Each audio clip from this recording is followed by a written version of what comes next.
욥기 23장 1절부터 7절 말씀까지 보겠습니다. 1절을 보시면 욥이 대답하여 이르되, 원문은 이렇습니다.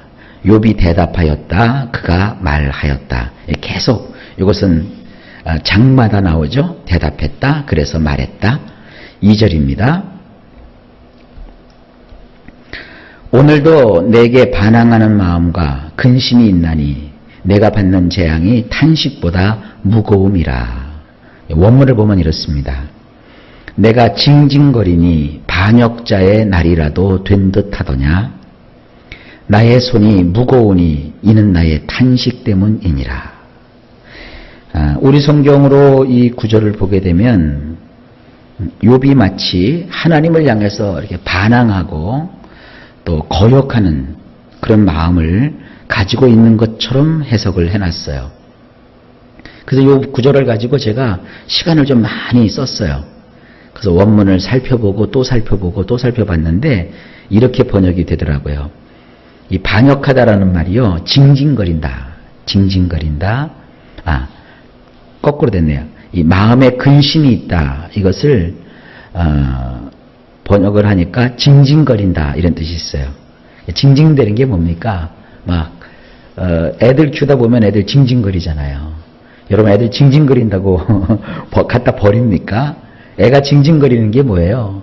뭔가 이유가 있어서 그래요.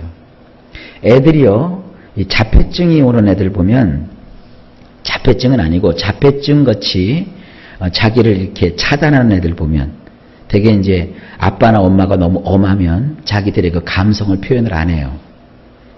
애들이 이렇게 감성을 표현하지 않으면요, 그것이 나중에 자폐증으로 와요. 이게 굉장히 무서운 것입니다. 그래서 아이들이 자랄 때는 부모들이 굉장히 좀 다 받아주고 용납하고 이런 것을 해주셔야 됩니다. 자식 때는 잘 못했어도 이제 손주 손녀 나면 다 받아주게 되잖아요. 그럼 이제 젊은 사람들은 그걸 잘 모르니까, 아이고 우리 애 말이지 할머니한테만 맡기면 애가 버르장머리 없다 그러고, 그게 아니라 그 아이가 그 할머니나 할아버지한테 이게 탁 열리는 거예요. 마음이 이렇게 탁 열려서 징징거리고 막 더 어리건 부리고 이제 그래요. 그게 사실은 굉장히 아이들 정서에 도움이 돼요. 근데 엄마 아빠가 너무 팍 이렇게 쥐어놓으면 애들이 주눅이 들어서 자기의 그 내면을 잘 표현을 못해요. 징징거린다는 게 바로 그겁니다. 다 털어놓는 거예요. 다 털어놓는 거예요. 그러니까 지금 욥이 너무 어렵잖아요. 힘드니까 징징거리는 거예요. 그랬더니 사람들이 그를 어떻게 오해하느냐. 반역자의 날, 반역하는 날. 징징거리는 것을 하나님께 대한 반역으로 너희들이 이렇게 여기고 있느냐, 이런 뜻이에요. 다시 한번 보면, 내가 지금 징징거리고 있으니까 너희가 나를 생각할 때 반역자의 날이라도 된 듯하더냐. 나의 손이 무거우니 이는 나의 탄식 때문이니라. 이 손이라고 하는 것은요, 원래 이제 우리가 생각할 때 이 손만 생각하시면 안 되고요. 원래 그 원문에서 이 손이라는 표현은 이런 뜻이 있어요. 그 마음에 가지고 있는 뜻을 이루기 위해서는 우리가 손을 놀려야 되잖아요. 그래서 여기서 나오는 손은 마음에 품었던 뜻을 실행하게 되는 그 우리의 팔의 끝에 있는 부분, 이게 손이라고 하는 겁니다. 그러니까 욥은 그 뭔가를 마음에 먹고 있고 그 마음에 먹고 있는 것을 실행하기 위해서 손을 놀렸는데 지금 손이 가벼워야죠. 일을 하려면 가벼워야 되잖아요. 근데 손이 무겁다는 거예요. 왜? 이는 나의 탄식 때문이니라. 마음에 탄식이 있으니까 일이 손에 안 잡힌다, 이런 뜻이에요. 그러니까 이 원어의 표현이나 우리나라의 말 표현이나 비슷해요. 그죠? 우리나라도 마음에 걱정거리가 있고 막 우환이 끓으면 어때요? 일이 손에 안 잡힌다. 이제 그런 표현 쓰는 거예요. 지금 욥이 그런 겁니다. 그러니까 욥은 지금 마음에 징징거림이 있어요. 뭔가 하나님 앞에서 다 지금 토해내고 있는 거예요. 그런데 이것을 사람들은 볼 때는 반역한다고 생각하는 것이고, 사실 내가 반역하는 게 아니다. 마음에 괴로움이 있고 탄식이 있으니까 내가 지금 손에 일이 안 잡힌다. 그런 뜻입니다. 이해가 되시겠죠? 이렇게 성경의 한 부분을 이해하는 게 저는 굉장히 기쁘고 좋아요. 여러분도 그런 마음을 꼭 가지실 수 있길 바랍니다. 다른 거는 다 이해하면서 성경을 이해하지 못하면 이건 우리 예수 믿는 사람들의 수치예요. 이게 얼마나 감사합니까? 3절. 내가 어찌하면 하나님을 발견하고 그의 처소에 나아가랴. 원문이 이렇습니다. 누군가 나에게 알려준다면 내가 그분을 발견하고 그분이 좌정하고 계신 것으로 내가 나아갈 수 있을 텐데. 전에는 하나님이 하늘에 계신다고만 생각을 했는데 지금은 하나님이 안 보이는 거예요. 왜? 너무 고난이 크니까. 그러니까 누군가 나에게 알려주면 나는 그분이 계신 것을 발견하고 그분이 좌정하여 계신 그 보좌로 내가 나아가서 그분께 나의 이 사정을 아뢰을 텐데, 이런 걸 우리가 뭐라고 하죠? 안타까움이라고 하는 거예요.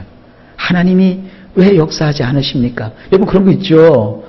기도하고 있는데 그게 응답이 잘 안 와요. 그럼 얼마나 안타까워요. 그거는요, 하나님이 우리를 내모시는 거 아닙니다. 욥기로 생각하시면 돼요. 아, 하나님도 다 알고 계신데 아직 때가 안 됐구나. 아직 기도 분량이 부족하구나. 이렇게 생각하면서 안타까움 가지시길 바랍니다. 오늘 이 3절 말씀이 마음에 확 와닿으면 여러분 정말 하나님을 사랑하시는 분들이에요. 4절입니다. 어찌하여 그 앞에서 내가 호소하며 변론할 말을 내 입에 채우고. 원문이 이렇습니다. 내가 잘 준비하여 그분의 존전에서 판결을 구할 텐데 나의 입에 변론거리들을 가득 채울 수 있을 텐데. 이게 뭐예요? 하나님이 어디 계신지 좀 알려다오. 그러면 내가 하나님께 나가서 내가 마음에 잘 준비해서 그분의 존전 앞에서 판결을 구할 것이다. 뭐냐?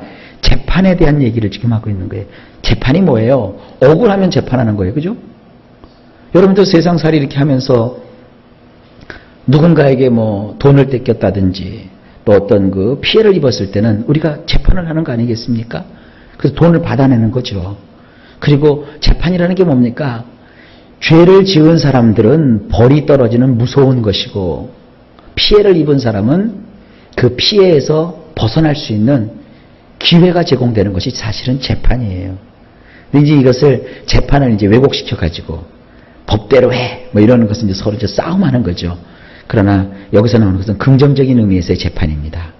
근데 하나님 앞에서 잘 준비해서 내가 하나님께 올바른 판단을 구할 텐데 나의 입에 변론거리들을 가득 채울 수 있을 텐데 내 마음에 그 고통을 다 주님 앞에 진술할 수 있을 텐데 이 주님을 향한 일종의 사모곡이에요.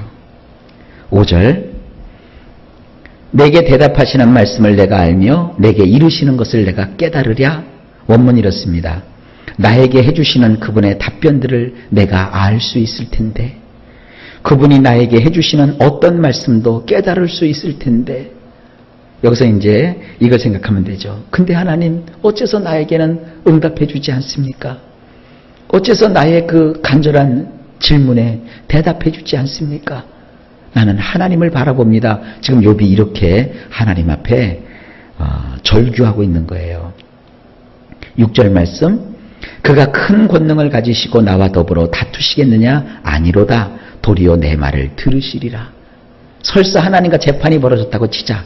그러면서 원문은 이렇게 얘기하고 있는 거예요.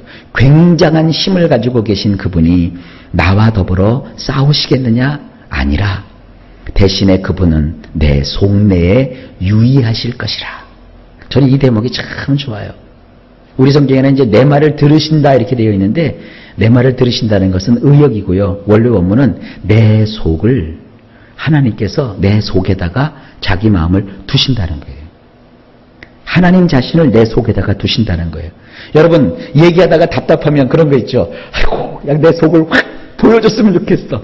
네가 내 속을 좀 들어와봐. 내 속을 좀 들어와봐. 그런 얘기 하죠. 여기 이제 엄마들이 계시니까 딸 키울 때 딸 자식 키우면서 그러잖아요. 네가 엄마 속을 좀 들어왔다 나와봐라.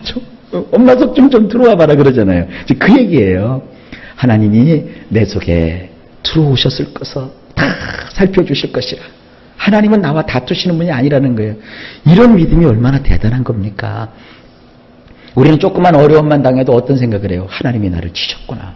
하나님이 나를 미워하시는구나. 이런 생각을 하는데 욥은 그러지 않아요. 끝까지 하나님의 그 자비하심을 신뢰하는 거예요. 하나님은 얼마나 큰 힘을 가지고 계세요. 그분이 나와 같이 미약한 자와 싸우시겠느냐? 아니라 이거예요. 하나님은 내 속 안을 보시면서 혹은 내 속 안에 들어오셔서 나를 다 이해해 주시고 아시는 하나님이라. 그 하나님을 지금 사모하는 거예요. 그 다음에 마지막 7절. 거기서는 정직한 자가 그와 변론할 수 있은즉 내가 심판자에게서 영원히 벗어나리라. 이 원문은 이렇습니다. 그러하기에 올곧은 사람은 그분과 더불어 논의할 수 있느니라.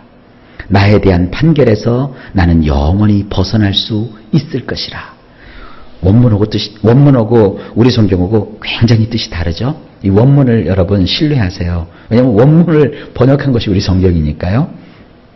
자, 하나님이 내 속에 왔다 갔다 다 들여다 보셨으니까 그렇게 되니까 올곧은 사람은 그분과 더불어 논의할 수 있느니라. 이건 뭐예요? 자기는 하나님 앞에서도 정직하고 올곧게 지금 서 있다는 거예요. 이걸 이제 친구들은 고깝게 생각하지만 욥은 이것을 한결같이 주장하고 있는 거예요. 나에 대한 판결에서 나는 영원히 벗어날 수 있을 것이다. 하나님께서 나를 죄인으로 그렇게 판결하지 아니하시고 나의 모든 이 어려운 마음과 한을 다 풀어주실 것이다. 자, 그 다음 이야기가 이제 궁금하시죠?